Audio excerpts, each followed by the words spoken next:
우리 일교구 특성하는 시간인데요.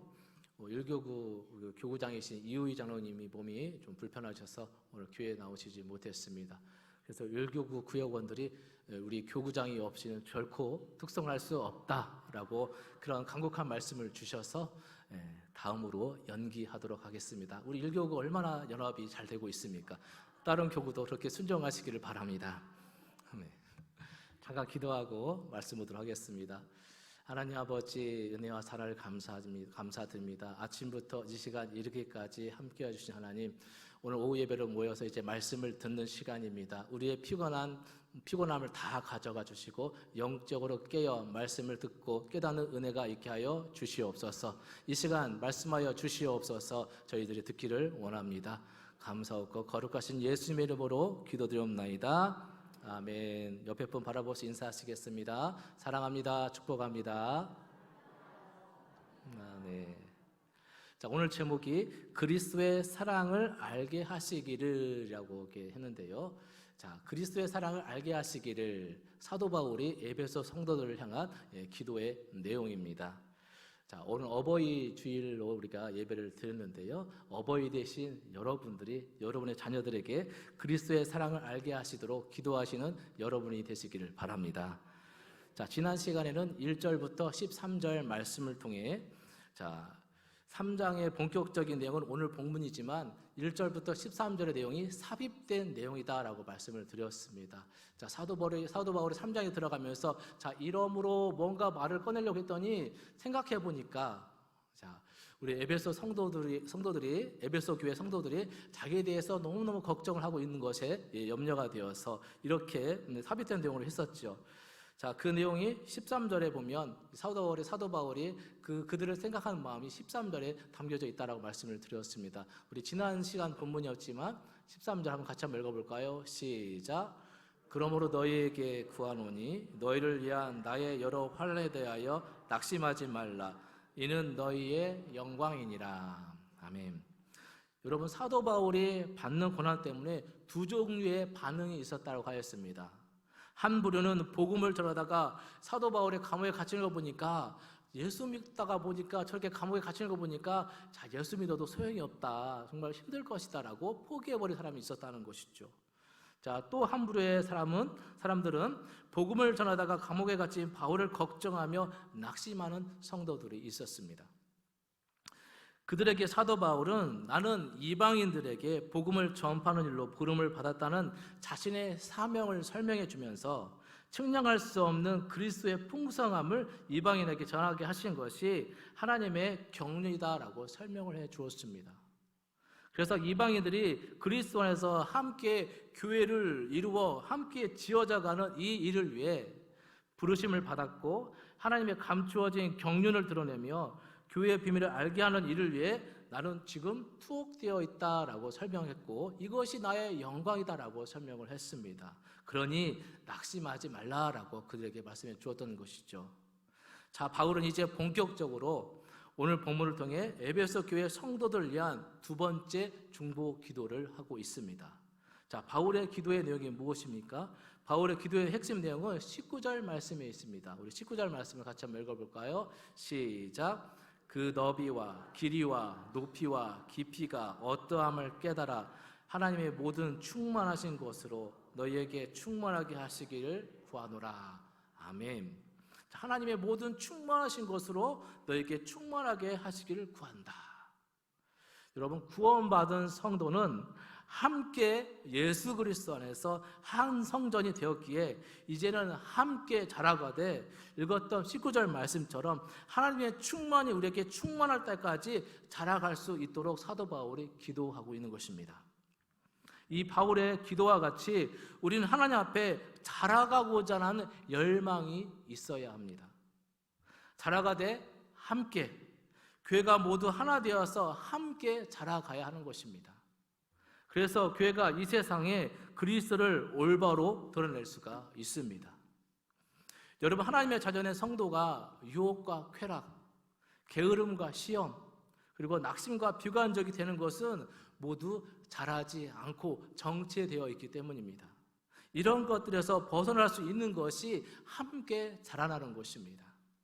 뿐만 아니라 성도가 자라나면 적극적인 측면에서 교회가 하나님의 영광을 드러내게 되어 있습니다. 어두운 가운데 있는 사람들을 더 많이 주께로 인도할 수 있습니다. 그러므로 우리는 더욱더 경건의 훈련을 쌓아 주님 앞에 자라가야 할 것입니다. 다른 말로 말하면 주님을 더욱더 닮아가는 삶을 살아야 한다는 말씀인 것입니다. 자, 그렇지만 여러분, 영적 성장이라는 것은 단순히 단번에 이루어지는 것이 아니지요. 그리고 하나님의 충만으로 충만하게 해달라고 해서 바로 충만해지는 것이 아닙니다. 이런 삶을 살기 위해서는 최소한 것들이 삶 속에 함께 있어야 합니다. 바울은 지금 에베소 성도들을 위해 이것을 간구하고 있는 것입니다. 자, 본격적으로 바울의 기도를 구체적으로 살펴보면, 자, 16절 말씀 같이 한번 읽어볼까요? 16절 시작. 그의 영광의 풍성함을 따라 그의 성령으로 말미암아 너희 속사람을 능력으로 강건하게 하시오며. 아멘.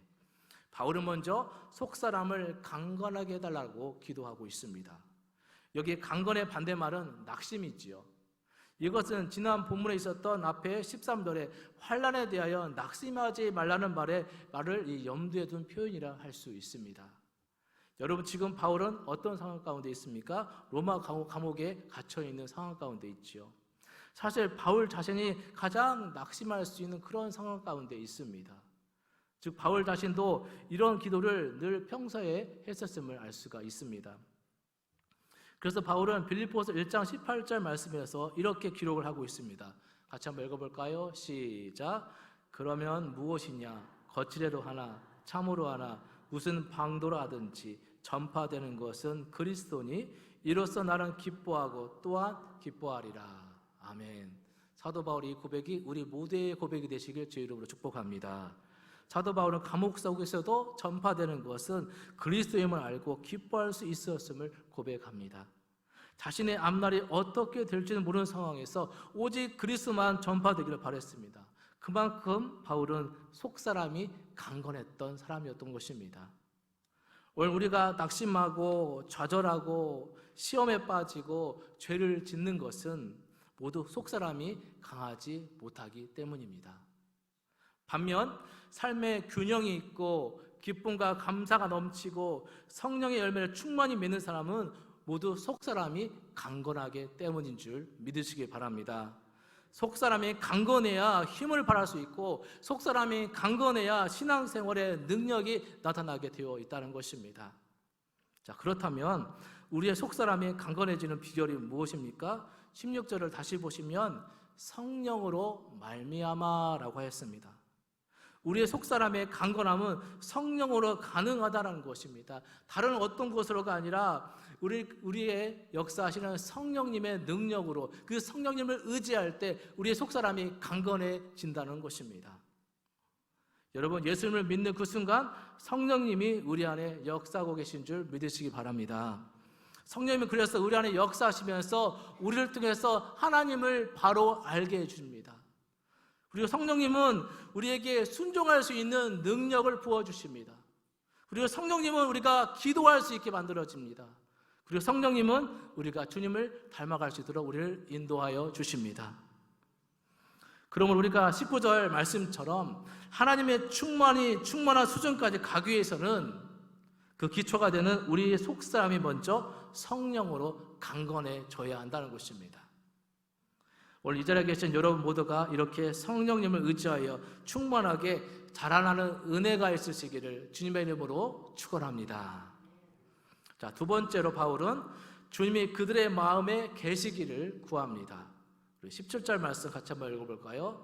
17절 시작. 믿음으로 말미암아 그리스도께서 너희 마음에 계시게 하시었고. 여기까지요. 자, 믿음으로 말미암아 그리스도께서 너희 마음에 계시게 하시었고.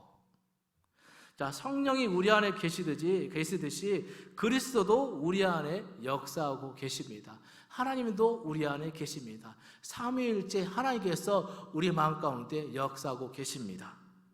자, 그렇다면 그리스도께서 마음에 계신다는 말은 무엇일까요? 예수님이 우리의 인생의 주인이 되어 주신다는 말씀인 것입니다. 교회는 주님이 머리가 되어 몸을 이룬 곳입니다. 머리 대신 주님의 명령을 따라 온전하게 지어져 가는 것이 바로 교회입니다. 다시 말하면 주님의 뜻이 온전히 순종하여서 이루어지는 곳입니다. 그러므로 그리스도가 우리의 주인이심을 잊지 않고 주님의 뜻을 늘 생각하고 그 뜻대로 순종하는 삶이 교회의 성도된 삶의 모습이라는 것입니다. 오늘 여러분의 삶 속에 우리의 주인 되신 주님의 뜻을 온전히 이루어드리는 복된 삶을 살아가시는 은혜가 있으시기를 주님의 이름으로 축원합니다. 세 번째로 17절 읽었던 17절 하반절을 보시면요, 하반절 너희 사랑 가운데 시작 너희 사랑 가운데서 뿌리가 박히고 터가 굳어져서 아멘. 사랑 가운데서 뿌리가 박히고 터가 굳어지기를 기도합니다. 우리가 요동하지 않고 견고해지려면 다른 것이 없습니다. 사랑 가운데 뿌리가 박혀야 합니다. 다시 말하면 사랑에 기초해야 한다는 것입니다. 여러분, 교회를 강하게 하는 것은 교회 교직이나 교회 조직이나 프로그램이 결코 아닙니다. 바로 사랑인 줄 믿으시기 바랍니다. 우리의 속사람이 강해지고 그리스도가 우리 마음에 계시는 것도 우리가 사랑 안에 확고하게 서기 위함이라는 것입니다. 유대인과 이방인 하나가 되는 것은 사랑 없이는 결코 되지 않는 것입니다. 우리 영혼교회 성도들 서로 한마음 한뜻 되는 것 바로 사랑을 통해서 가능한 줄 믿으시기 바랍니다. 여러분, 교회 안에는 각양각색의 성도들이 모여서 공동체를 이루고 함께 예배를 드립니다. 이러한 각양각색의 무리가 모인 공동체가 한 교회에서 건강해지려면 다른 것이 없다는 것이죠. 서로 사랑하는 것입니다. 우리가 서로 사랑할 때 뿌리가 박히고 터가 굳어지게 됩니다. 그러나 사랑이 없으면 하나된 교회가 될 수 없는 것입니다. 여러분, 비단 우리 교회뿐만이 아니라 사랑은 우리 가정과 사회를 하나 되게 하는 것입니다. 우리 안에 참된 화평을 이루어 줍니다. 여러분, 사랑은 허다한 죄를 덮고 또 죄가 활기치지 못하게 막아주는 것입니다. 이처럼 사랑 가운데 뿌리가 박히고 터가 굳어져서 즉 기초가 튼튼해야 하나님의 모든 충만이 충만하게 이루어지는 것입니다. 그래야 18절 19절 말씀처럼 주님의 사랑을 능히 깨달을 수 있게 되는 것이죠. 우리 18절 19절 말씀을 같이 한번 읽어볼까요? 시작.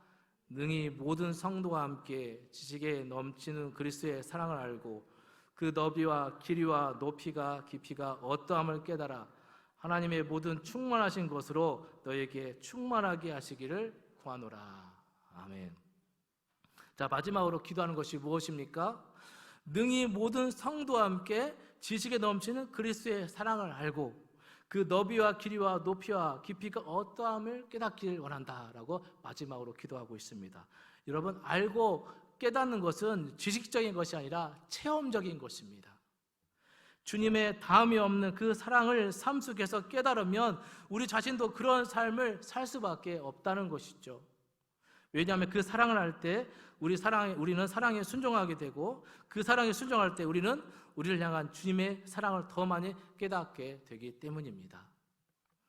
주님의 사랑을 안 사람은 더욱더 알고자 노력하기 마련입니다. 주님처럼 사랑한다는 것은 우리에게 높은 수준이죠. 그러나 주님처럼 우리에게 사랑하라라고 말씀하여 주십니다.